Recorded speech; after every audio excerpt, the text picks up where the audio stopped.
Olá, você que nos acompanha. Seja bem-vindo e bem-vinda ao Olhar Crítico, um programa semanal de análise sobre temas e entrevistas relacionadas com o jornalismo político. Este trabalho é feito pelo Centro de Crítica da Mídia e a pós-graduação em Comunicação Social da PUC Minas. Meu nome é Hércio Sena e eu estou acompanhado pelo estudante de jornalismo, João Gabriel Fernandes. Olá, João. Olá, Hércio. Olá, Thiago. É um prazer enorme estar com vocês aqui hoje e vamos para cima. E o nosso convidado de hoje é Thiago Skip, artista musical e rapper, arte educador. Ele já fez trilhas sonoras para documentários, sendo um deles Cidade da Poesia, o legado de Drummond, que resgata a história do escritor itabirano, mostrando sua importância para a cidade. Thiago fez também parcerias de várias músicas com o Clube Atlético Mineiro. Foi ainda responsável por uma trilha sonora em um desfile do São Paulo Fashion Week. Seja bem-vindo, Thiago. Satisfação máxima estar aí com vocês. E para começar a nossa conversa, Thiago, eu gostaria que você falasse hoje, para nós um pouco sobre a sua trajetória, Na nossa conversa hoje a gente vai abordar a questão da arte, educação e política. E nesse sentido, o seu trabalho como rapper é um trabalho importante porque ele dialoga com esse tema que nós vamos trabalhar aqui hoje. Como foi que você teve contato com o rap, Thiago? Assim, tive um contato relativamente cedo, assim, era a época daquelas fitas. Eu ganhei uma do Gabriel Pensador da minha tia, mas ali não foi o despertar. Ali eu conheci o rap, na época eu curtia um rock, curto até hoje, mas foi onde eu iniciei. E quando eu conheci o rap ali mais velho, eu já estava com uns 16 para 17 anos, foi quando eu montei um grupo, quando a gente começou a ir para frente. E na época, assim, tinha um preconceito muito maior do que é hoje. A sociedade em si achava que aquilo era música de marginal, de bandido e inúmeros rótulos. Então a sociedade em si não apoiava tanto. E eu venho do interior, Eu sou de Itabira, Minas Gerais. É uma cidade pequena, 100 e poucos mil habitantes. E lá era bem maior assim o preconceito, era de polícia no meio do centro, enquadrar porque a gente faz rap, por causa da roupa larga. E ali a gente foi vendo a mudança que o rap poderia fazer. Então a gente sempre teve a ideia do quê? De levar a luz onde tinha escuridão. Então a gente ia onde a gente achava que mais precisava, onde tinha os maiores focos de violência, onde tinha os maiores tudo. E ali que a gente começou a ter o apoio, que a gente começou a lembrar de quem era esquecido e as pessoas que estavam esquecidas também começaram a lembrar da gente. Então nossa história com o rap, com tudo, é bem ligado à rua, à comunidade, à periferia e à mudança que a arte pode trazer. Foi o primeiro contato ali.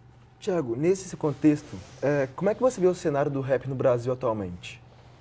Cara, eu acho que hoje em dia deu uma crescida e como tudo que expande, acaba alcançando outros nichos, outras ideias, igual a gente fala dos anos 90, que foi ali o rap anos 90, 2000, que foi o que eu conheci, que me trouxe, tinha muito mais aquele contexto, apelo à reflexão, ao protesto e naturalmente quando isso vai expandindo, eu acho que vai sendo mais abrangente em questão de sentimento, de sensações, então a gente tem rap misturado com tudo, de sertanejo, a pagode, do tema que, por exemplo, antigamente tinha, nossa, rap não pode falar de amor, pelo contrário, hoje em dia os maiores números são disso, então acho que incomoda algumas pessoas que são mais conservadoras ali do gênero, mas em compensação fura a bolha e consegue atingir várias pessoas, como hoje a gente está aqui hoje falando de rap.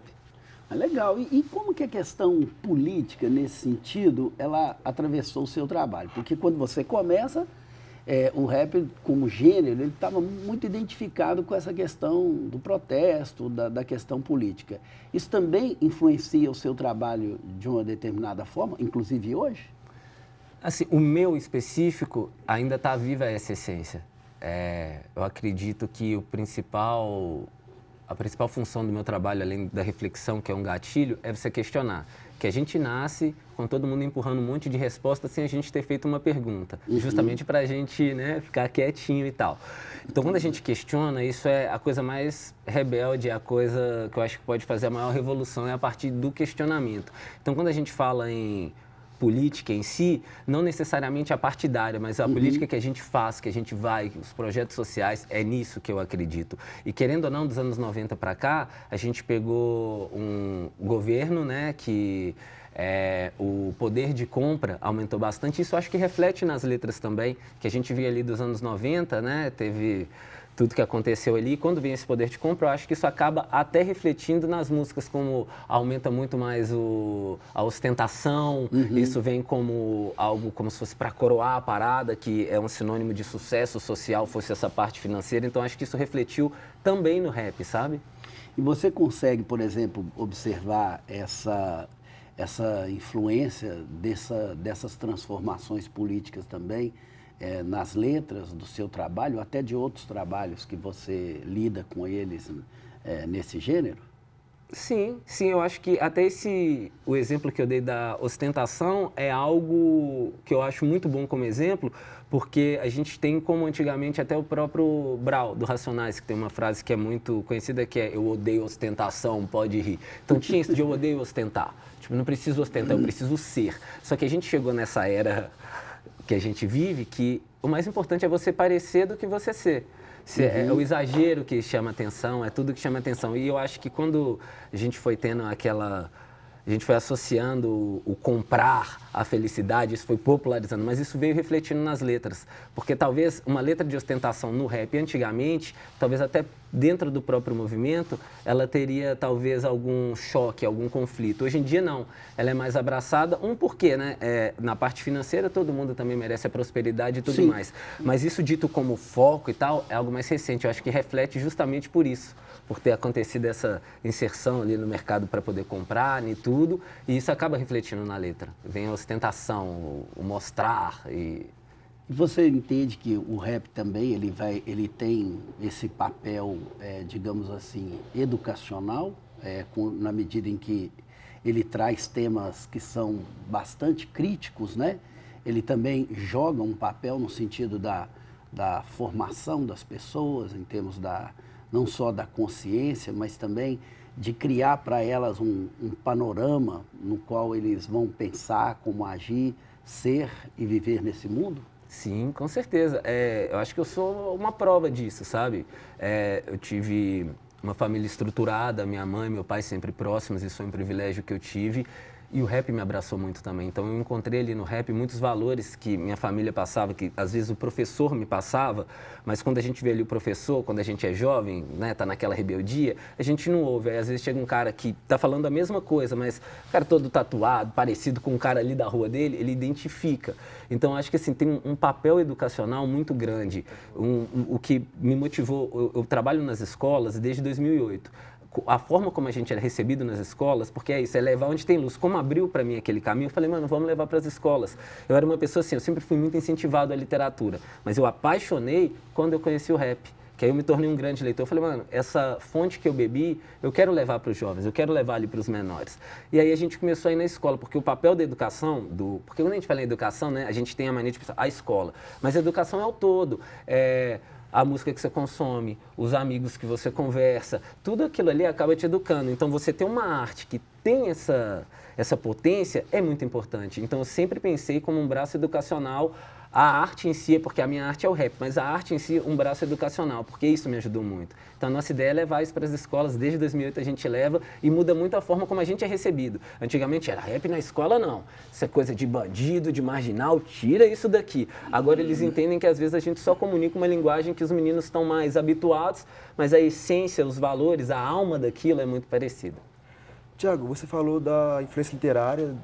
Quais que são os principais escritores literários que você imagina que foi o ponto alto para você, que te ajudou nisso? Cara, que eu gosto muito, assim, por exemplo, eu não conhecia literatura marginal. No dia que eu estava no rap, eu ouvi literatura marginal, eu falei, uai, eles falam que eu sou marginal, que eu sou rap, o que isso aí quer dizer? Fui procurar, eu conheci o Sérgio Vaz, que é um poeta fundador da Cooperifa, conheci o Renan, que tem um grupo do Inquérito, que hoje trabalha também com crianças, o próprio Ferrez. Então, existe uma cultura mesmo que está ali à margem, que fala a cultura dessas pessoas que estão à margem, que é a grande maioria. E muitas vezes isso é colocado de fora. Tipo, não, se você falar a história da maioria, não importa, a gente quer a nossa aqui. Eu acho muito legal quando vem alguém da periferia e conta a própria história, quando vem alguém de algum movimento e conta a própria história. Então, o boom mesmo foi a literatura marginal, com esses autores. Ótimo. E aí, com essa literatura marginal, com essa sua vocação e esse seu trabalho, você consegue, então, trazer esse produto em que a vivência dessas pessoas é a matéria-prima também que você explora nesse fazer cultural, nessa arte. Você atribui a isso a sua proximidade com esse mundo que é diferente daquele que você viveu na sua infância? Cara, não sei se há isso, sabe? Porque a arte, ela tem esse poder também de deixar tudo no horizontal, sabe? Às vezes, por exemplo, não da nossa parte, mas tipo, um jovem, às vezes ele acha que, ele viu você num clipe, ele acha aquilo tão distante, e na hora que ele te encontra, ele fala, nossa, é a mesma coisa. Então eu acho que, assim, o rap em si, por ser uma... O rap, ele fala da vivência, independente seja qual for. Se eu quisesse fazer um rap da nossa vivência aqui agora, ela é tão valiosa quanto a outra, mas por essa vivência da periferia não ficar tão exposta, foi a primeira vez que eu comecei a ter contato com aquele universo, porque a forma como eu interagia com a periferia quando eu era jovem era tipo através do futebol, que eu jogava bola e tal, era de outra forma. Na hora que eu comecei a conhecer aquela realidade, que você começa a ver qual é a injustiça que tem na parada, quando você tá lá dentro e você vê que é diferente uma abordagem da outra, que você começa a ver, tipo, essa tia podia ser minha mãe, esse menino aí que tá sendo injustiçado podia ser eu. Aí é diferente, aí a dor do outro acaba virando a sua. E eu acho que para essa empatia, o rap também fez um papel muito grande ali. Tiago, eu gostaria de saber como é que você vê o papel do rap na luta contra o preconceito racial e social atualmente. Mano, acho que é uma voz forte, como sempre foi, e por mais que ela ganha novos temas com essa voz, eu acho que quando a gente fala de injustiça, de preconceito, é onde a minha arte eu procuro que ela esteja. Jamais venho para colocar regra o que um rapper ou outro deve fazer. Mas aquilo que eu aprendi e trago na essência assim, da minha alma é que a melhor parte de quebrar é isso, porque é um assunto denso. E quando a gente conversa desse assunto através de uma arte, é a gente colocar um assunto pesado de uma forma leve. Então a gente coloca pessoas dentro desse assunto que elas nem imaginavam. E a coisa mais importante que eu volto a falar é a gente questionar para quê? Talvez aquela pessoa ela vem reproduzindo um discurso sem nunca ela ter parado para pensar, mano, mas... Igual a galera que reproduz esse discurso que não existe preconceito racial. Se ela parar e analisar mesmo ali, se ela ouvir... Então, mano, tem 1000 casos. Eu acho que é mais uma forma da gente trazer essa vivência, de trazer essa ideia e pôr na mesa. Eu acho que é um papel fundamental e eu vou além, como da arte no geral. Porque tem quadros que me fazem sentir e refletir isso, tem filmes que me fazem refletir e sentir isso. E eu acho que a música é um papel na arte importantíssimo, igual aos outros. E eu acho muito importante a gente não ficar só no lado diversão, que é tão importante quanto, mas a gente ter o equilíbrio e trazer essa profundidade e esse pensamento. Embora você tenha aí dito que o rap ele conseguiu superar e vencer barreiras, mas a gente ainda tem hoje no Brasil um certo preconceito contra esse gênero musical. Tem ainda algumas ideias um pouco estranhas aí, como criminalização do funk e tal. Como é que você lida com esse preconceito em relação à sua arte especificamente? Trabalhando, que é o único jeito que tem, rimando, que às vezes o próprio cara que tinha aquele preconceito, na hora que ele vê sua arte de perto ou escuta seu som, ele fala, bom, não era bem aquilo que eu estava pensando. E não só o rap, se a gente começar a pegar desde o samba, o próprio rock Sim. e o funk, o que vem da periferia ele já começa a ser um pouco discriminado, porque não é, por exemplo, o funk, vamos dar o exemplo do funk. Ele veio da quebrada, era ali tocando, os caras falavam, música de favelado. Aí depois os caras pegaram, colocaram na novela, e aí determinado funk é aceito, determinado não. Então o estilo em si, ele é discriminado por vir da favela, assim como o rap também veio da favela. Então a minha dúvida muitas vezes não é, o preconceito é contra o gênero ou contra a origem. Então o que nasce da favela não é muito bom, mas quando essa mesma coisa que foi feita na favela é feita por um cara que está inserido ali no círculo social dele, aí ficou bom. Então eu acho que é muita origem, cara. É muita origem. Por isso é importante a gente pegar e dar seguimento nas flores e nas folhas sem esquecer das raízes. E essa origem acaba contaminando todo o desdobramento depois. Se você pegar a Zona Sul Carioca, quando a juventude desses locais vão escutar rap, vão escutar funk, ela não vai também sofrer as mesmas consequências de uma batida policial ou de uma repressão como ocorre nas grandes periferias, né? Sim. Você acha que, de uma certa forma, essa assimilação por esses grupos sociais, digamos assim, mais hegemônicos, né? Ela facilita também o trânsito dessa arte? Sim, com certeza. E, assim, é notório. Igual eu te falei, eu vim de uma cidade pequena. Então, lá, essa divisão, é um pouco menor, porque a cidade é pequena mesmo, então são menos pessoas. Então, quando a gente começou, para você ter uma ideia, a gente fazia a batalha, a primeira batalha da cidade em 2008, a gente que começou a fazer, a gente ia com a minha caixinha de som nas costas, pegava a energia do sinal e fazia e tal. Quando a gente acabava, não tinha um status tipo, nossa, os caras ali, tatuagem, que estiloso, que era tipo assim, marginal. Mano, a gente subindo assim no centro, aí tipo, meu colega, igual o Gilson, ele mora lá na Quebrada e tal, a gente andando, descendo assim, os polícias vieram e falaram, aí mão na cabeça, deita no chão. O centro lá era tipo o point da cidade, chamava Melo, era o point da cidade. Todo mundo tava ali, as minas, os caras, a gente deitado no chão, com a cara no chão, pelo fato de cantar rap. E a gente perguntou, mas por que isso? Ah, porque vocês têm roupa larga e podem guardar armas. Então sempre teve isso. Aí eu me pergunto, será que se não fosse outra galera ali, seria a mesma repressão? Não seria. Então a gente volta à ideia do início. É de onde nasce, é de onde vem.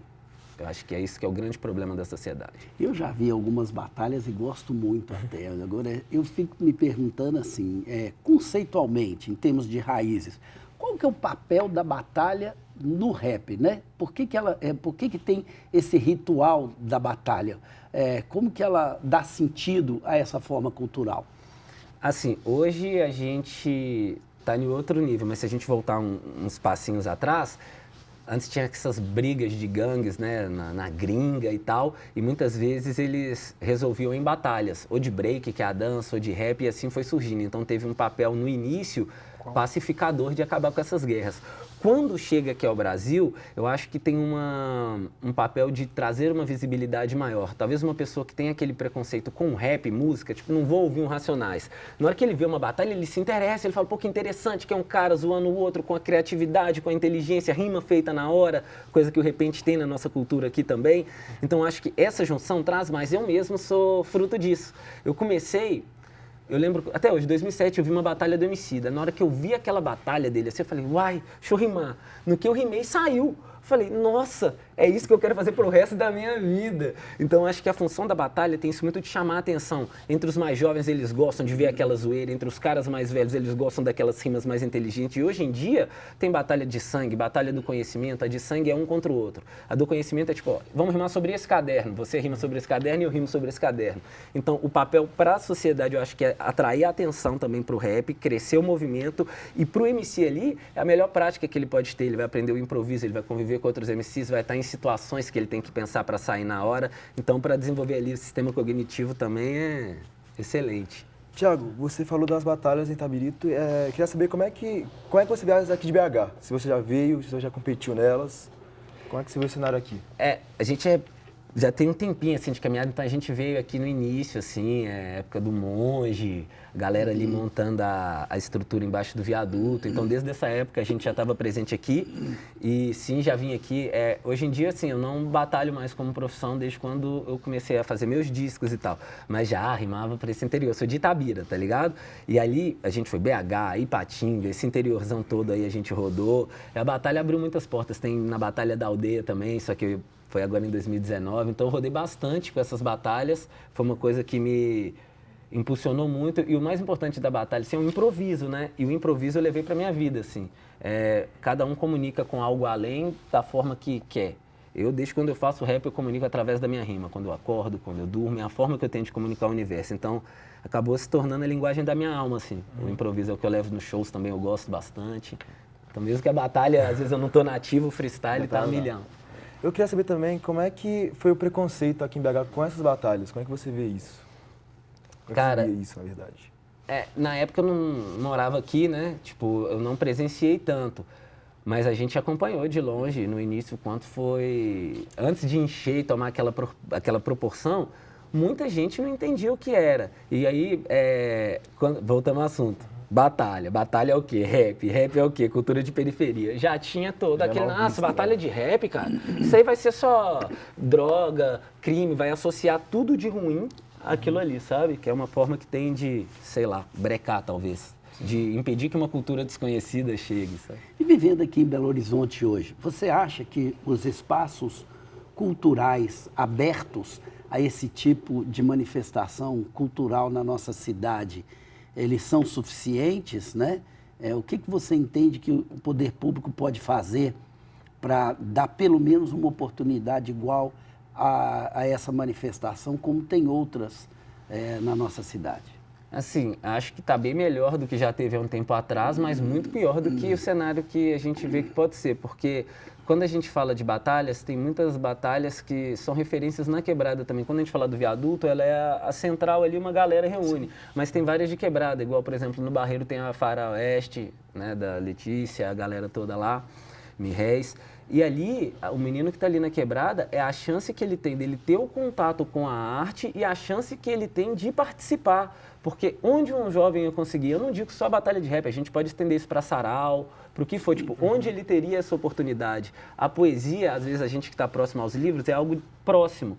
Para esses jovens é muito distante. Então, quanto mais espaços tiverem, quanto mais apoio para espaço, porque assim, quando a gente vai fazer uma batalha, não é só o espaço, tem uma caixa de som, tem energia que precisa da parada, que para um gestor é o mínimo.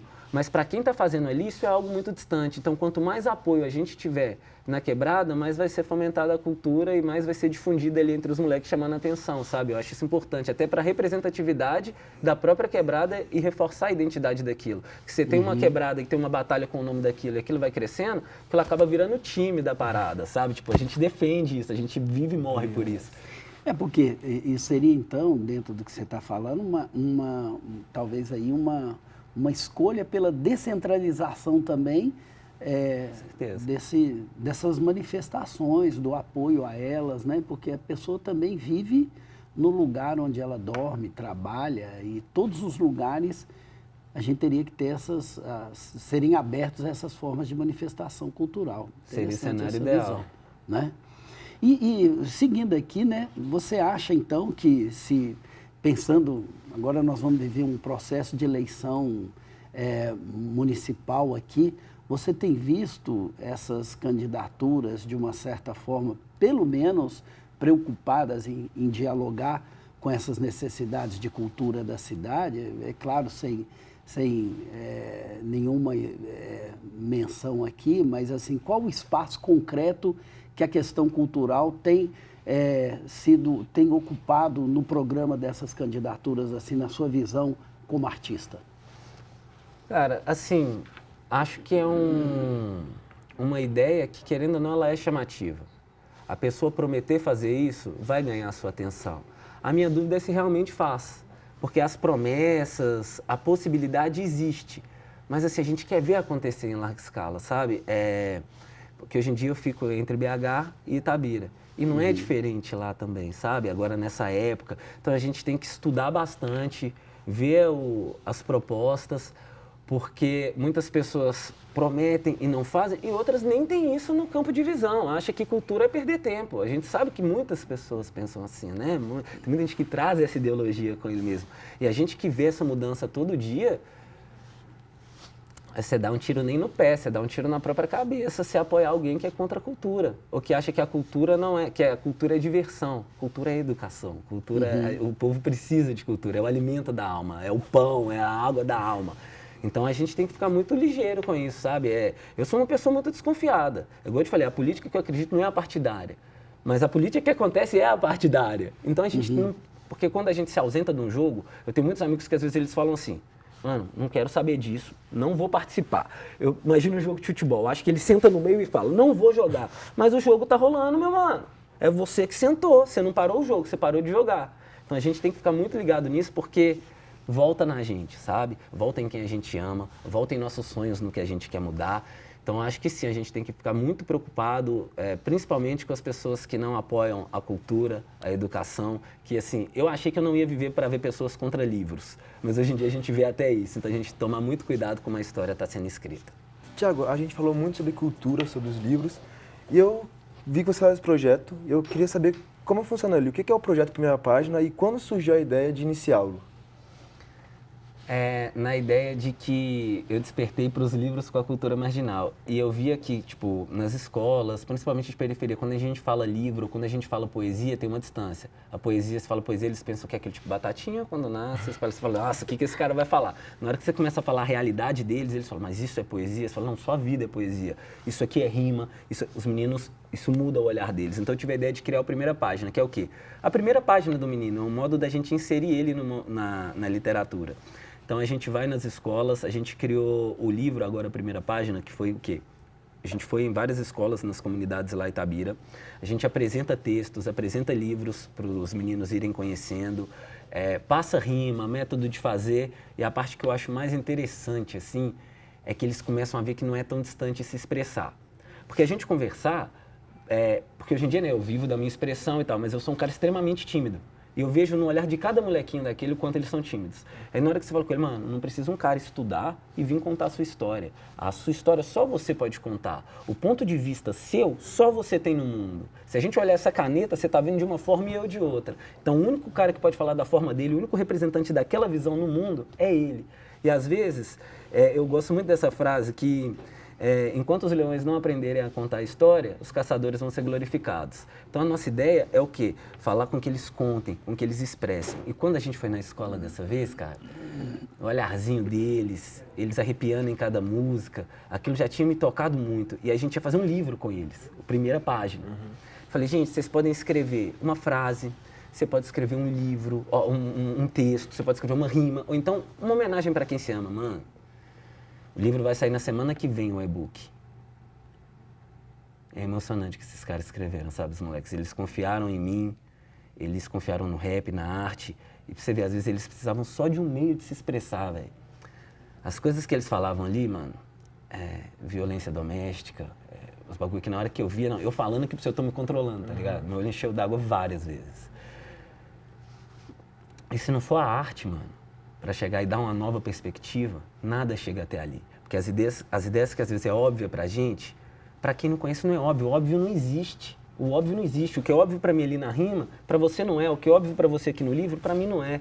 Então, a gente dá a oportunidade deles contarem a própria história, de escrever a primeira página. Eu falei isso com o André, que trabalha comigo, quando a gente terminou a parada. Eu falei assim, cara, a gente queria escrever a primeira página, a gente acabou fazendo uma história, porque é a primeira de muitas coisas. Então a gente tem esses projetos, tem a primeira página que ele nasceu disso, tem um instrumento de mudança que a gente vai lá na escola, leva um estúdio, que eu gostava do rock, né?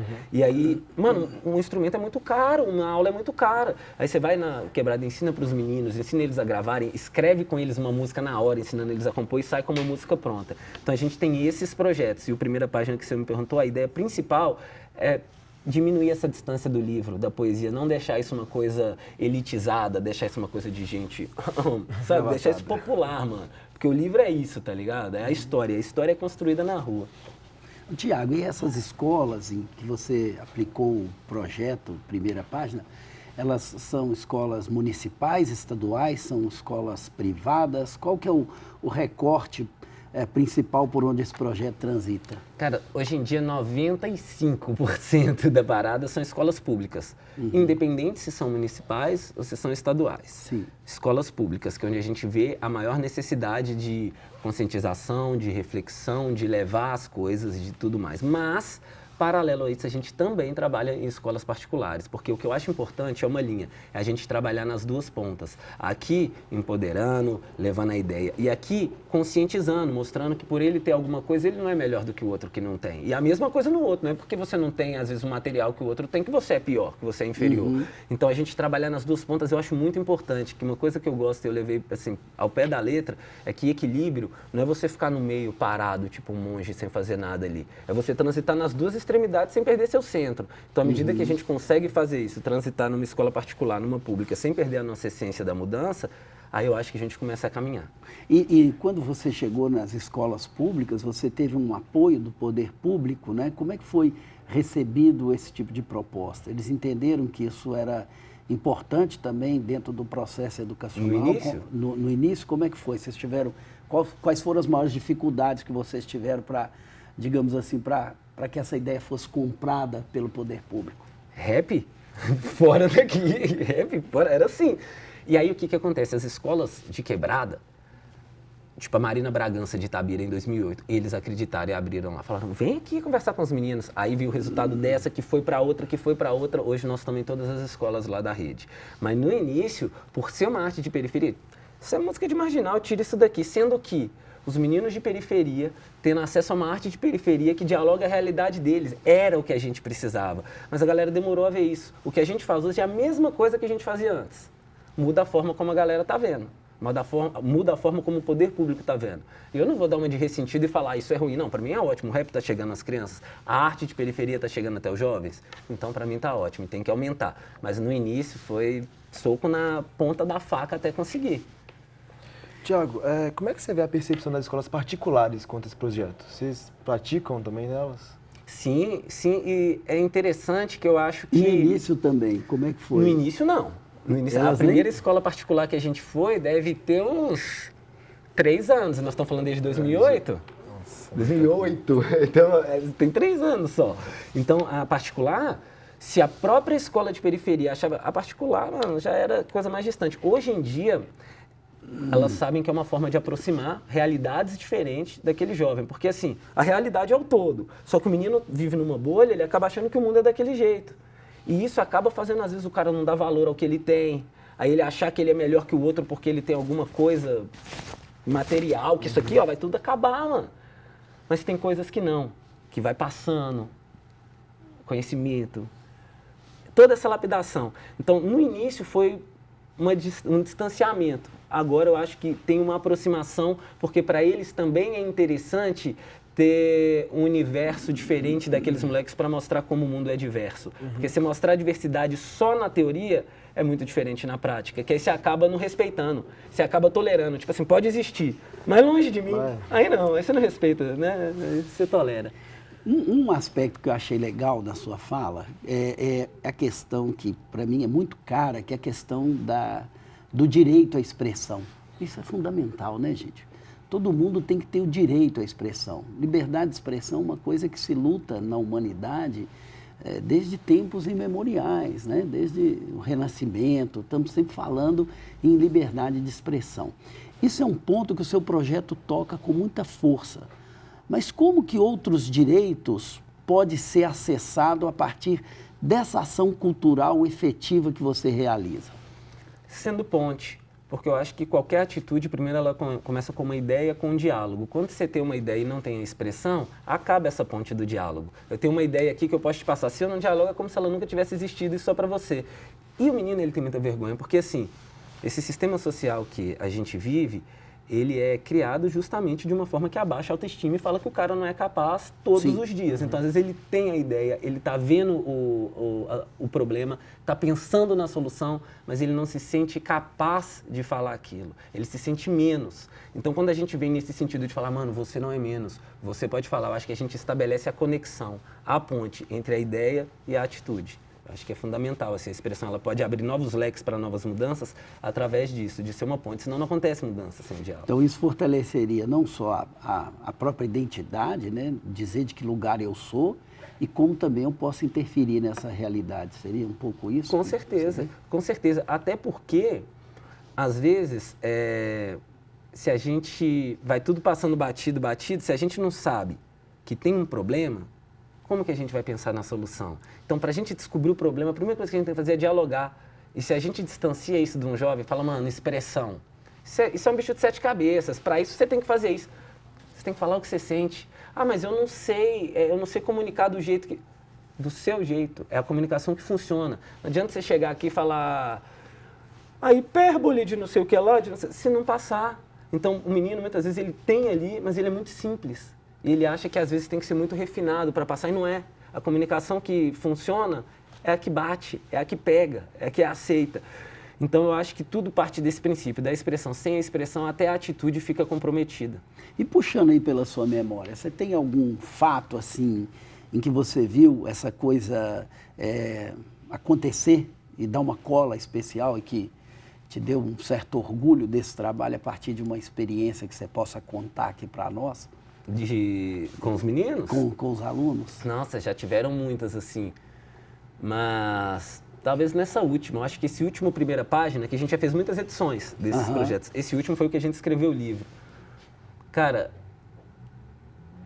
teve gente que a gente teve que não pôr a identidade, que realmente foram coisas muito fortes que os meninos tiveram coragem ali de expressar, sabe? Igual, um exemplo.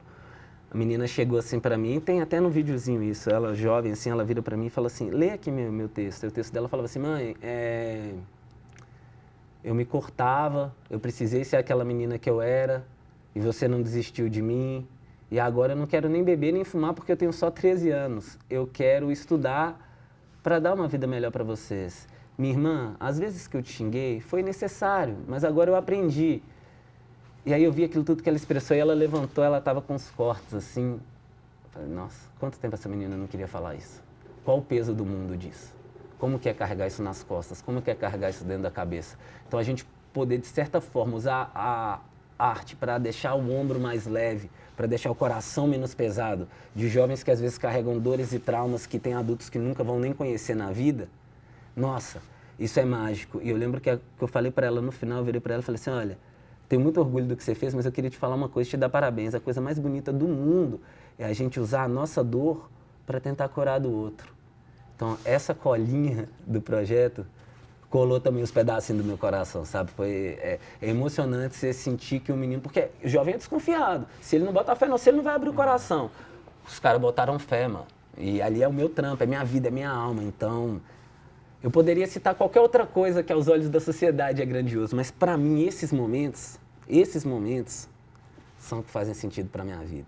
Tiago, a gente falou do seu projeto, agora eu queria saber como é que foi trabalhar em parceria com o Clube de Futebol Atlético Mineiro.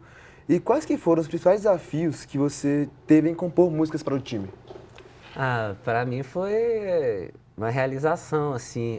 Meu pai trabalhou lá um bom tempo e eu nunca escondi nada disso, mas eu nunca usei a minha filiação para obter alguma vantagem. Então eu sempre fiquei muito na minha ali.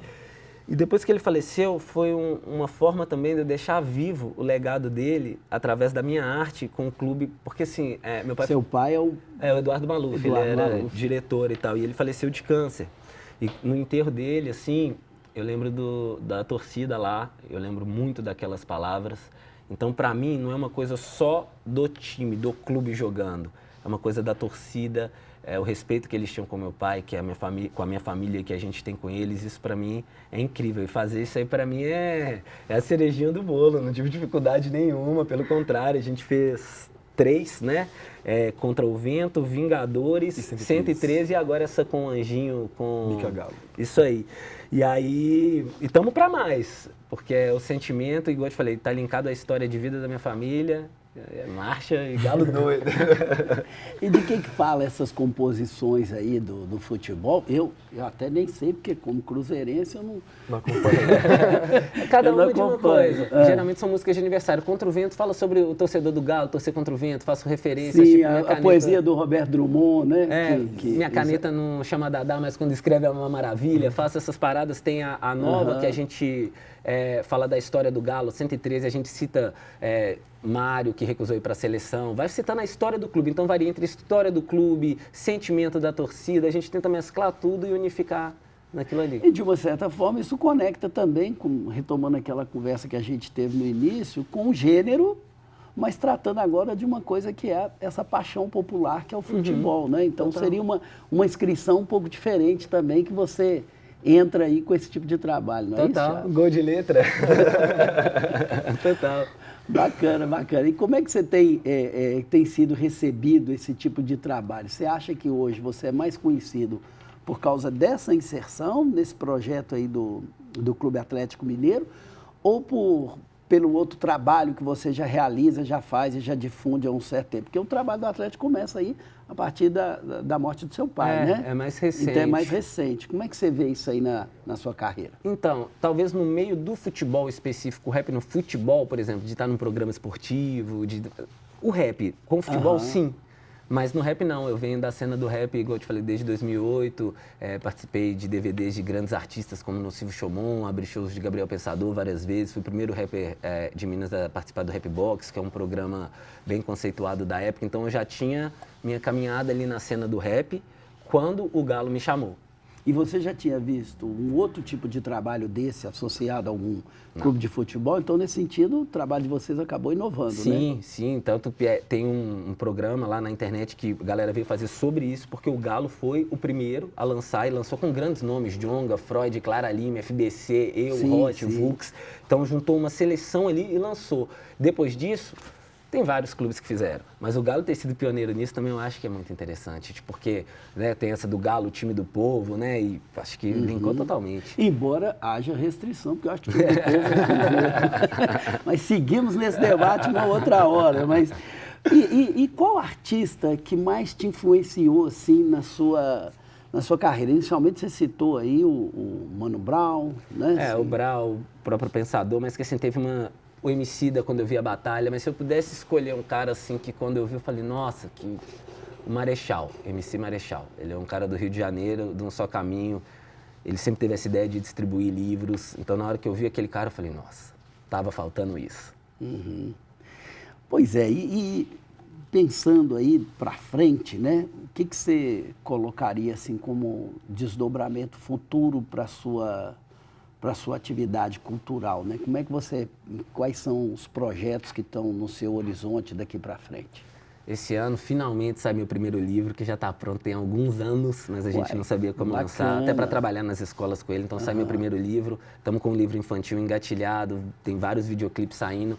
Paralelo a isso, eu tenho uma parada que eu faço umas poesias para alguns jogadores, igual o primeiro episódio saiu com o Ronaldinho Gaúcho. Sim. E aí agora a gente tem alguns outros jogadores que vai sair esse ano ainda. Então a gente está trampando muito, tanto com projetos, a gente lançou agora um projeto de break, que foi esporte olímpico, para a gente não criar atletas de ponta, mas usar um esporte de ponta para formar cidadãos. E o que foi esse trabalho com o Ronaldinho Gaúcho? Fala um pouco dele para nós. Chama Gol de Letra, né? Depois virou Canetas e Letras, que é a música Canetas e Letras, que é o quê? Eu pego a história de personalidades do futebol, transformo em poesia e rimo para eles. E aí eles recebem e a gente tem esse momento. E o primeiro foi com o Bruxo. Eu sou fã, né, dos dribles, né? Tá maluco, só rolê aleatório e o Bruxo. Não, bacana. Bom, gente, a conversa tá mais do que boa, mas a gente vai agora ter que encerrar esse momento aqui e passar para o momento da nossa dica cultural.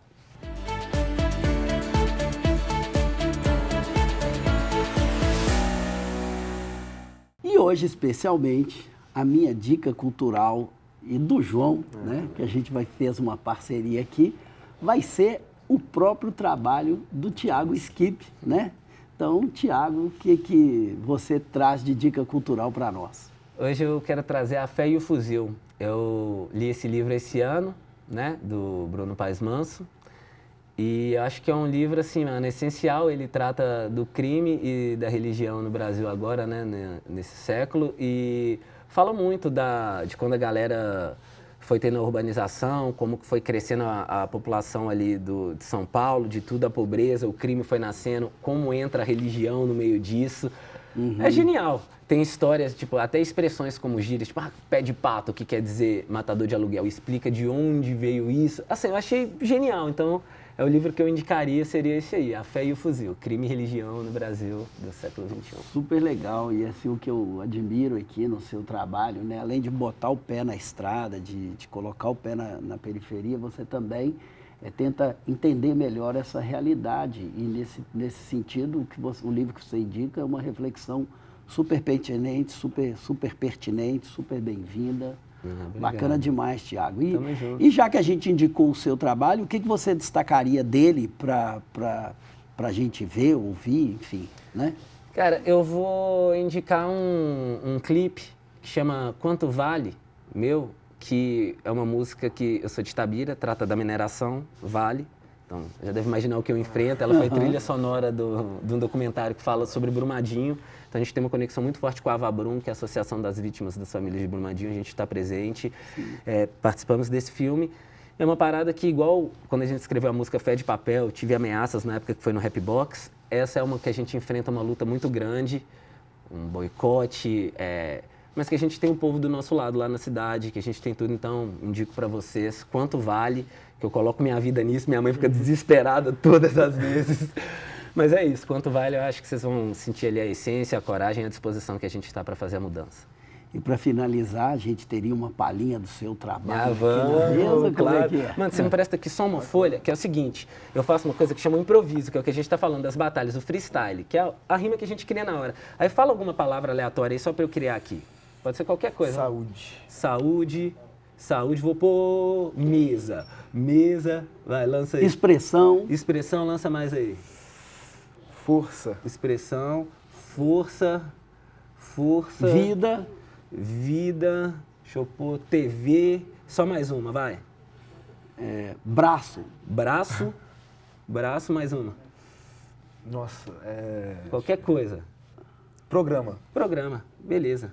Então vamos lá, eu vou criar essa rima aqui na hora. Ó. As palavras são, só anotei as palavras aqui para não esquecer. Ó. Saúde, mesa, expressão, força, que letrinha, hein? Vida, TV, braço. E programa. Então vamos lá, ó.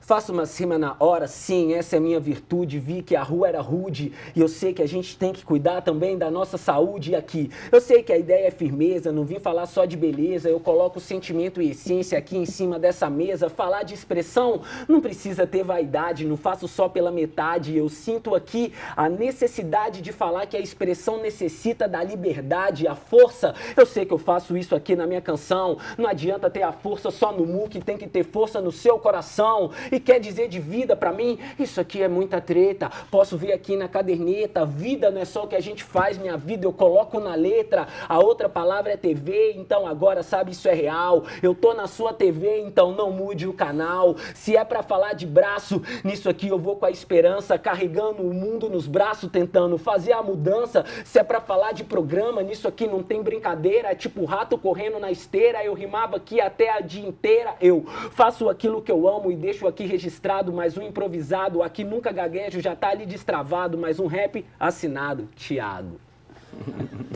Grande demais, Thiago, bacana demais, bacana demais, bacana demais. Máxima. Bom, e essa então é a melhor forma da gente encerrar essa nossa conversa de hoje. Muito obrigado. Obrigado, João. Lécio. Obrigado, Thiago. Imagina, obrigado a vocês. Tiago, foi bom demais te receber aqui. Obrigado.